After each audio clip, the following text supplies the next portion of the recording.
Bonjour à vous tous. Excellences, ambassadeurs, mon collègue à la Chambre des communes, M. Frank Bellis, distingués invités, sœurs et frères. Chers amis, bonjour. Je vous remercie de me donner l'occasion de vous parler aujourd'hui dans le cadre de ce salon sur le développement canado-maghrébien et sur les relations bilatérales qui rapprochent le Canada aux trois pays du Maghreb depuis les années 1960.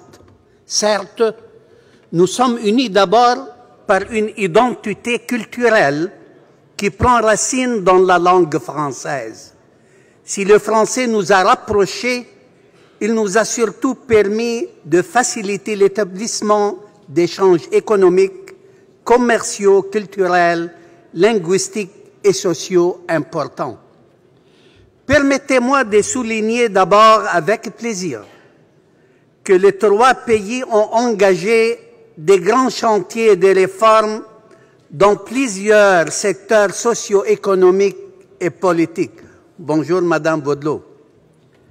Ils ont opté pour la voie démocratique et le renforcement de l'état de droit.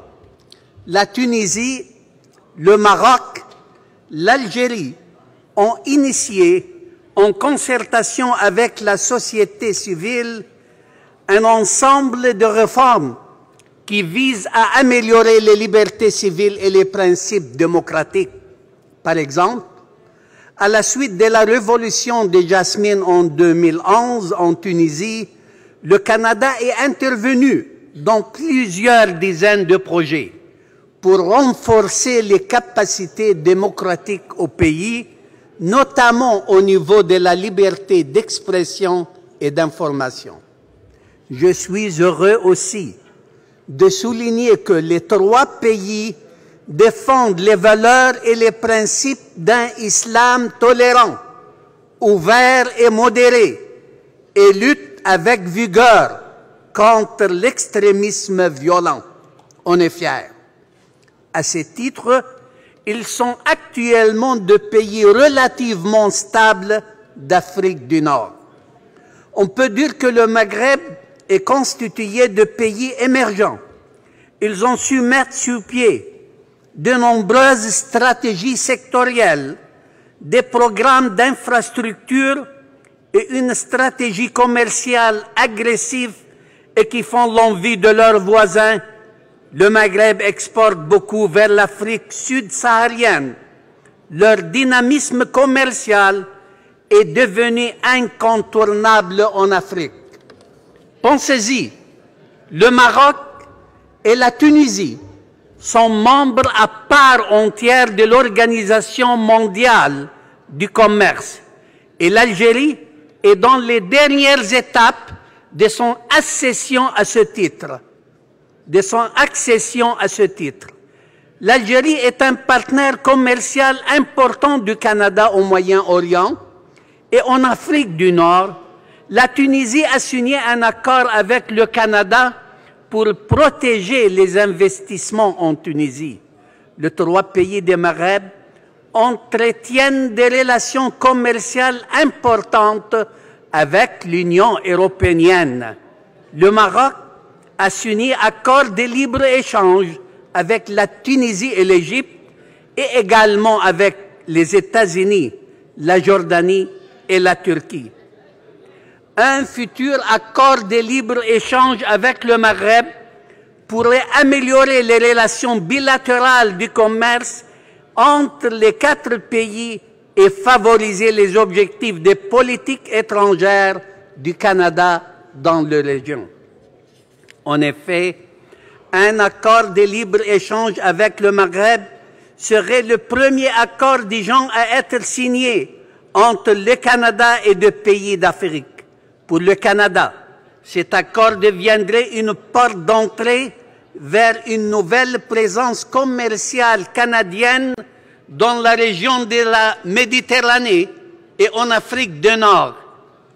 Il placerait également les entreprises canadiennes dans une position plus favorable par rapport à leurs concurrents sur ce marché et particulièrement ceux qui bénéficient d'un arrangement de commerce préférentiel avec ces trois pays. C'est sur cette base et pour l'atteinte d'objectifs convergents que nos 4 pays travaillent, le Canada, le Maroc, la Tunisie et l'Algérie. Pour le Canada, le Maghreb fait partie des zones prioritaires identifiées dans le plan d'action du marché mondial du Canada et dans la stratégie canadienne en matière d'éducation internationale. La grande priorité de notre gouvernement est l'insertion des jeunes dans le milieu du travail pour leur donner un avenir brillant qui assurerait une stabilité sociale durable. Des firmes canadiennes ont rapporté un concours international pour l'édification d'El-Menia, une ville algérienne de la wilaya de Constantine en Algérie. C'est un important projet de construction est évalué à 2,5 milliards de dollars et comporte un secteur résidentiel de plus de 1,5 milliard de dollars. On apprend aussi que le secteur aéronautique prend des latitudes en Afrique, tout particulièrement en Algérie et au Maroc. Dans les mid-parcs près de l'aéroport de Casablanca, des acteurs majeurs du secteur aéronautique se sont donné rendez-vous. L'américaine Hexcel, les groupes français Stelia et l'Ateco Air et bien sûr Bombardier Aéronautique canadien. À elle seule, l'usine de Bombardier employera à terme quelques 850 travailleurs spécialisés en aéronautique. Ici même à Montréal, le Maroc a investi significativement dans l'édifice Dar el-Maghreb. Inauguré en 2012, c'est un espace interculturel d'échange intercommunautaire et qui aide l'intégration des Marocains au Canada. Il est un lieu d'échange et d'ouverture sur les autres. Dar el-Maghreb s'ajoute aux espaces culturels les plus en vue de Montréal. Vous devez être fiers. Vous le savez sans doute, nos exportations vers le pays maghrébien, vers le Maroc et l'Algérie, la Tunisie, comprennent une bonne part de blé dur. Nous avons donc, avec des partenaires marocains, amélioré les capacités de meunerie du blé et disons initié de nouvelles pistes pour le développement de produits innovants à base de légumineuses. Un projet qui profite aux pays des Maghreb, mais aussi à toute l'Afrique.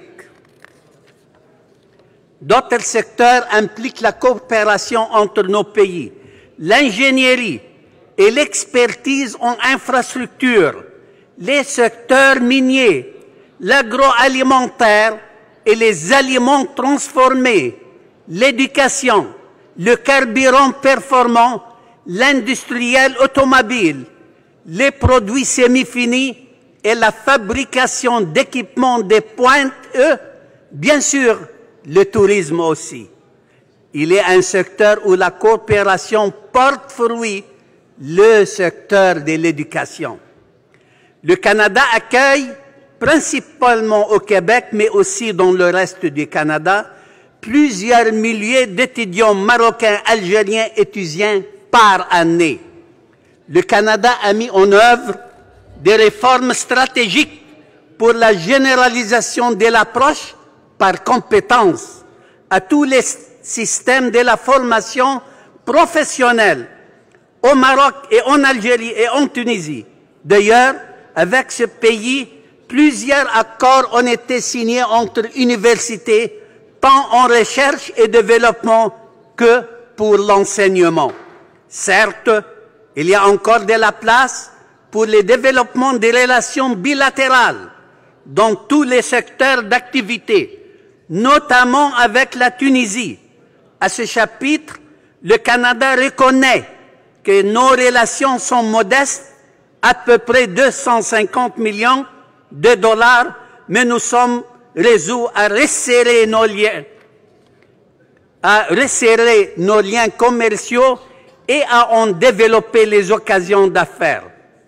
D'ailleurs, une délégation multisectorielle de gens d'affaires tunisiens a participé l'an dernier à des rencontres d'affaires avec des gens d'affaires canadiens lors des rencontres dans les chambres de commerce et aussi IAL Canada, le plus grand salon professionnel de l'innovation alimentaire en Amérique du Nord.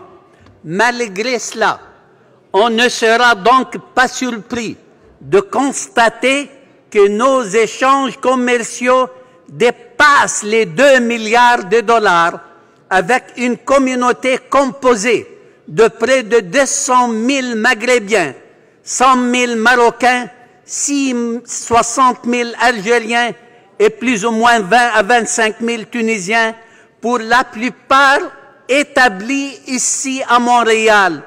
Mes amis, l'avenir est très promoteur. On est fiers de vous. Aimez le Canada parce que le Canada vous aime beaucoup. Merci beaucoup.